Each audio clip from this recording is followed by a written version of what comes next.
Hi guys, welcome back to Cryptoraphy YouTube channel, module number 20. What is cryptography? So guys, finally we reached last module. So guys ఇంతటితోటి మన introduction videos అయితే సమాప్తం, ఓకేనా. So cryptography first బేసిక్గా cryptography అంటే ఏంటంటే, so చాలా సింపుల్గా చెప్తాను. ఎవరికైతే ఇంతవరకు క్రిప్టోగ్రఫీ అంటే ఏంటో తెలియని వాళ్ళు కూడా ఈ వీడియో చూడండి.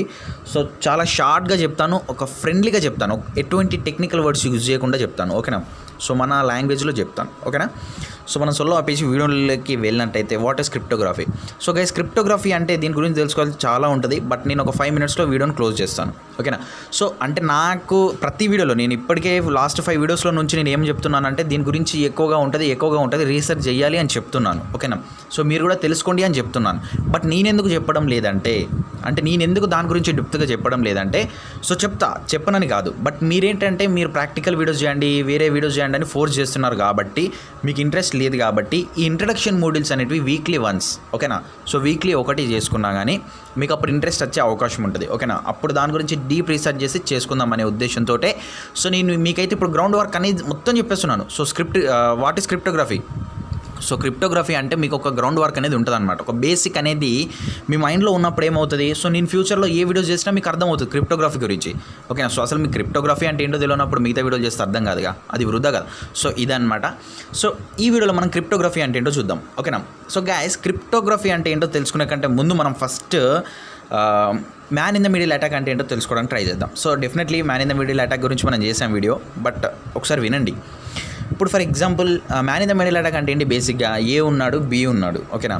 సో ఏ ఉన్నాడు బి ఉన్నాడు, ఇప్పుడు ఏ బీకి మెసేజ్ పంపాలి, ఓకేనా. సో ఏ బీకి మెసేజ్ పంపిండు, బి ఏకి మెసేజ్ పంపుతాడు, ఓకేనా.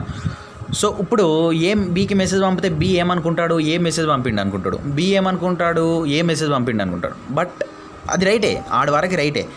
కాకపోతే ఎప్పుడైతే ఈ man in the middle attack సి వాడు ఎంటర్ అవుతాడో, అంటే ఇప్పుడు అటాకర్ అనేవాడు మధ్యలో ఎంటర్ అవుతాడో, సో ఇప్పుడు ఏమవుతుందంటే ఏ బీకి మెసేజ్ పంపినప్పుడు ఏమవుతుంది, సో యాక్చువల్గా బీకి మెసేజ్ వెళ్ళదు, ఎక్కడికి వెళ్తుంది, ఏకి వెళ్తుంది. ఏ నుంచి మళ్ళీ వాడు ఏం చేస్తాడు, వాడు కొంచెం చేంజ్ చేస్తాడు అనమాట, దాని మెసేజ్ని చేంజ్ చేసి బీకి పంపుతాడు. సో దీనివల్ల నష్టం ఏంటంటే ఇన్ఫర్మేషన్ స్టీల్ చేసే అవకాశాలు ఉన్నాయి, అలాగే చాలా మిస్అండర్స్టాండింగ్ చేసే అవకాశాలు. మిస్అండర్స్టాండింగ్ అంటే ఏంటంటే, ఇప్పుడు ఫర్ ఎగ్జాంపుల్ ఏ ఉన్నాడు, ఓకేనా. సో ఏ అనే వ్యక్తి బీకి హాయ్ అని పంపితే అది ఎక్కడికి వెళ్తుంది, సీకి వెళ్తుంది, ఓకేనా. అటాకర్ గాని దగ్గరికి వెళ్తుంది. వాడు ఏం చేస్తాడు, మళ్ళీ బీకి ఏమని పెడతాడు, అరే హౌలే అని పెడతాడు. సో ఈ విధంగా మిస్అండర్స్టాండింగ్స్ అవుతాయి అనమాట. అంటే ఇప్పుడు బి ఏమనుకుంటాడు, ఏనే నాకు మెసేజ్ పంపిండి అనుకుంటాడు కదా. సో ఈ విధంగా జరుగుతుంది అనమాట. సో అయితే ఈ క్రిప్టోగ్రఫీ అనేది ఏంటి, ఓకేనా. సో ఇప్పుడు మధ్యలో వాడైతే ఇన్ఫర్మేషన్ స్టీల్ చేస్తుండు, ఎవడు సి అనేవాడు, ఓకేనా. ఇదనే కాదు, man in the middle attack అనే కాదు, ఏ అటాక్ అయినా తీసుకోండి, ఓకేనా. ఇన్ఫర్మేషన్ స్టీల్ చేస్తుండు అని అంటే ఈ క్రిప్టోగ్రఫీ అనేది మనం వాడతాం అనమాట. అంటే ఇన్ఫర్మేషన్ని భద్రంగా ఉంచడం. అంటే ఇప్పుడు మన మెయిన్ పర్పస్ ఏంటి, మనం ఫోన్ వాడుతున్నామంటే మన మెయిన్ పర్పస్ ఏంటి, మన ఇన్ఫర్మేషన్ సెక్యూరిటీగా ఉండాలి. ఏది ఏమైనా మంచిదే, ఓకేనా. మన ఇన్ఫర్మేషన్ సెక్యూర్ చేసుకోవడానికి కదా మనం ఎన్ని ప్రయత్నాలు చేసినా. ఇన్ఫర్మేషన్ అనేది చాలా వాల్యుబుల్, అది అందరికీ తెలిసిన విషయమే. సో ఓకేనా. ఇప్పుడు ఈ క్రిప్టోగ్రఫీ అనేది ఏంటంటే, దీంట్లో ఇప్పుడు ఫర్ ఎగ్జాంపుల్ అంటే ఇది ఎక్కడ వాడతారంటే, ఇప్పుడు నువ్వు నేను చార్జ్ చేసుకునేటప్పుడు జరగదు బేసికల్గా, అంటే జరుగుతుంది. సో దానికి వేరే ఉంటుంది అనమాట. సో దాని గురించి కూడా మనం చెప్పుకుందాం ఫ్యూచర్లో. బట్ ఇప్పుడు మట్టుకు ఏంటంటే ఇది ఎక్కువగా ఎవరు వాడతారంటే, ఇప్పుడు ఏదైనా పెద్ద పెద్ద ఆఫీసర్లు అండ్ అదేవిధంగా బాగా పర్సనల్ ఏదైనా బిజినెస్ సంబంధించిన సెక్యూరిటీ డీటెయిల్స్, సో ఇలాంటివి పంపించేటప్పుడు ఏమవుతుందంటే, ఒక ఆఫీస్ నుంచి ఇంకో ఆఫీస్కి, లేకపోతే ఒక సిస్టమ్ నుంచి ఇంకో సిస్టమ్కి ఇన్ఫర్మేషన్ ట్రాన్స్పోర్ట్ చేసేటప్పుడు ఏమవుతుందంటే, ఆ ఇన్ఫర్మేషన్ సెక్యూర్గా వెళ్ళాలి, ఓకేనా.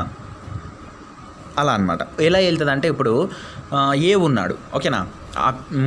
వాడు ఇప్పుడు ఏం చేస్తాడంటే, వాడు ఇప్పుడు బీకి మెసేజ్ పంపాలి, ఓకేనా. సో మెసేజ్ పంపాలంటే దాన్ని ఫస్ట్ వాడు ఎన్క్రిప్ట్ చేయాలి, ఓకేనా. సో ఎన్క్రిప్షన్ చేయాలి. ఎన్క్రిప్షన్ అంటే ఏంటంటే, ఇప్పుడు హెచ్ఐ హాయ్ అని ఉంది అనుకోండి, ఓకేనా.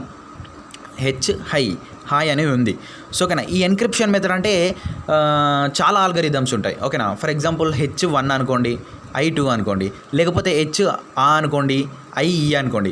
సో ఓకేనా. ఈ విధంగా ఆల్గరిథం, ఫర్ ఎగ్జాంపుల్ HAIE అనే ఆల్గరిథం ఉందనుకోండి, ఓకేనా. సో ఇప్పుడు నీ దగ్గర అది ఎన్క్రిప్ట్ అయింది, ఓకేనా. నీ దగ్గర హెచ్ఐ అనేది ఎట్లా ఎన్క్రిప్ట్ అయింది, హాయ్ అనేది ఎలా ఎన్క్రిప్ట్ అయింది, ఈలే ఎన్క్రిప్ట్ అయింది.